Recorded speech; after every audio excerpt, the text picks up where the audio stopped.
Hi, Peng and Aldwin. Kumusta na kayo? Congratulations sa inyong dalawa. Parang kailan lang nagkukwentuhan kami ni na April. Kailan kaya tayo mag-aasawa? Sino kaya ang ating Prince Charming?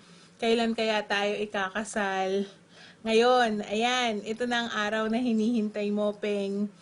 Siyempre, si Aldwin, ito na ang araw na hinihintay niya na maging misis niya si Peng, si April. Anyway, I'm happy to the both of you. Congratulations. It's another new chapter of your life. May your marriage life be full of love, understanding, and happiness. So, congratulations and stay and be God with you always in your family, okay? Congratulations again. Love you. Mwah.